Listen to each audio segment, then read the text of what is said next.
Hi, I'm Steve Barcelo. I used to be a journalist for the New York Daily News, working a lot of assorted stories. Right now, I'm down in North Carolina. I'm semi-retired. I'm a town commissioner, mayor pro tem, in a little town of Littleton, and I run a cryptozoology paranormal museum on top of that. Today, I'm here to talk about some of the stuff I used to do in the past. Basically, one of the stories that's come back to the surface is the story about these serial killer or killers that were killing these young ladies along the Ocean Parkway, or dumping their bodies, I should say, along the Ocean Parkway. We're not sure where the murders took place. Some new evidence had just surfaced from Suffolk County Police. They've released things in the past, drips and drabs. One of the things that should have been released and hadn't, I was hoping it would be this time, is the 911 tape of one of the girls, Shannon Gilbert, who comes running out of one of the homes of John's, screaming he's trying to kill me or they're trying to kill me, and runs around, knocks on doors. Gus Coletti, Barbara Brennan, a bunch of others. It's basically, and that's kind of when the news kind of really hits. There's something going on, and bodies are found along the Ocean Parkway, and I believe it was up to date. I think it's 10 altogether, mostly females. There was one male cross-dresser, and there was a child found out there, and that's because there's no daycare when you're a sex worker, and these women or men here was always sex workers. So anyway, what I'm going to talk about here, I'm going through some of my old footage. I'm going to put some stuff up, and I think I'm going to start getting back into talking about some of the things I used to do when I was a journalist, besides all the other things we're talking about. I don't know if I'm going to get into just doing a series of true crime, because I'm only going to work on the stuff that I actually worked on. And as far as crazy crime, this was one of the most involved stories I ever worked on. It's so involved. There's so much to it. It's hard to put it in a little bag and explain to someone. It's just very vast, all the information that went on, and still going on. Like they just released recently a belt with I guess it's like, I would say, an M and a W, or W and an X, I should say. I mean, it's just strange. I'll try to post some of these pictures up, and it's just ongoing. Apparently, at the press release they've had most recently, they just released footage. I believe it was Megan Waterman just in the hotel at the Holiday Inn, hoping someone might jog their memory. This is now, what, 10, 11 years old? I mean, this is kind of crazy. But anyway, anything's better than nothing. So I'm going to show you some of the evidence there. I was very involved. I worked with Johnny Rega, who actually is a friend of mine, got him to do some pro bono work for Mayor Gilbert. The mayor was the mother of Shannon Gilbert. Now, I worked with a lot of the families there. One of the unique things about Mayor Gilbert's position, when she first showed up, she was kind of just a wallflower, very meek and stuff, and she became the voice of everybody. Now, all the other families knew their daughters' bodies were found, so they, as terrible as they at least had some closure. The daughters were murdered. Mayor's case, they didn't know where Shannon was. Eventually, about a year later, she was found, skeletal remains, back behind the swamp behind Dr. Hackett's house in Oak Beach. And that's a whole other thing, too. Gilgal became like the name of it. Bodies were dumped along the Ocean Parkway, and there's multiple communities. So Gilgal kind of got a bad rap. I mean, the bulk of what happened was really kind of based out of Oak Beach itself. And that's where Shannon's body was found. Suffolk County Police were trying to say at the time that that was a separate entity from the rest, but couldn't have been. I mean, there's just too many similarities, and just anyway, that's my personal feeling on the whole thing. I worked with a lot of media outlets, 48 Hours. Bob Kohler, I worked with him when he wrote his book, and his book became Lost Girls, and he actually had a very good movie on Netflix. Came out nice. That was pretty factual, which usually most of these things I'm not happy with. I've been on Discovery ID talking about the same story. Now, one of the things that happened after the fact, now this is after I moved away, I was no longer working for the Daily News. One of the daughters of Mayor Gilbert, she had, I believe 4 daughters. Shara actually ended up killing mom.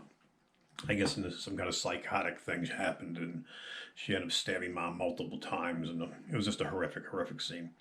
And that's kind of where this TV show, Twisted Sisters, went. And they have this, huge elephant in the room where all these young women have been killed and no one's been arrested. And kind of didn't really go there. They kind of dealt with this small part of it, which is a terrible part, but everyone knows what happened. This, poor deranged young lady killed her mother. It was terrible, awful tragedy, but there's no question of what happened there.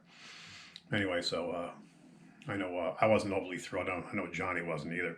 We were hoping to get more into the big elephant in the room, the story of all these murders. Some new stuff's come up. People are getting interested. We have a new police chief in Suffolk County. I'm hoping, this is the only reason I'm going to do anything and post some stuff. I've got so much footage, and I was so involved in the beginning, dealing with families. I would take the families out after the fact. They would meet in the parking lot at Oak Beach. We have a press conference, and if Johnny Ray was there, he'd talk, and then maybe they'd release balloons or something like that.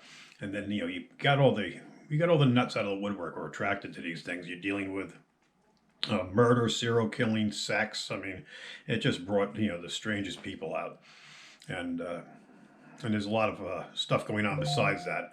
A lot of blogs came out because of this. Some are good, some not so much. You get a lot of armchair detectives doing their part. Some good, a lot not too good. Anybody bodies are found wrapped in burlap. Anybody with ties to burlap, landscapers, clammers, steel workers, anything like that, just right away there's a suspect. Oh, he has burlap. He must have, it got to be crazy after a while. And it was just distracting from really looking at the real facts there. And of course, everyone would come up to us and say, I know who the murderer is. It's my ex-husband or this one or that one. But it's just, we had to dig through all that stuff. And I'm sure police are doing the same thing, going through a lot of insanity. But anyway, what I'm getting to is I want to just go back and revisit in multiple videos the interviews, the stuff I have, let you look at it. We can decide what's going on. And I think the best thing is to get fresh eyes there. Not someone who's been beating this thing to death for years. Let's get someone with fresh eyes to look at this thing. Let's get some fresh police, some fresh detectives in there. And someone who really wants to see this thing be resolved. The map alone is just crazy. You see how the bodies are laid out along Ocean Parkway. They were not, very few of them were put in very far. Most of these things were no more than 6 feet in. So if someone wanted to revisit the grave sites, they could park along the Ocean Parkway. And it was someone that knew the Ocean Parkway too. There's the ocean side and there's a bay side. All the bodies are dumped on the bay side where the water's stagnant and kind of stinky. And it was all thick and thorns, where the other side had the nice berms, and so you could have climbed over them and see the waves and things like that. Someone obviously comfortable enough too to be up on the Ocean Parkway, knowing for miles you could see a car coming or not, especially at night. We would find things at the grave sites we already dumped, and there were markings in the road and stuff. So for a while, everybody knew where they were. Eventually, they kind of went away, and then the family put crosses in, and then someone in the community removed those. But we would find like beer cans and cigarette butts there. So somebody was like hanging out at these locations. I mean, craziness. It was just a strange thing. We even had some people coming in removing soil from where the bodies decomposed to collect the soil as a memento. One person was actually trying to sell it online. We actually were able to talk him out of it and explain the family was deeply upset. But so this is kind of what I'm going to go into a little bit. I mean, this is a very short video.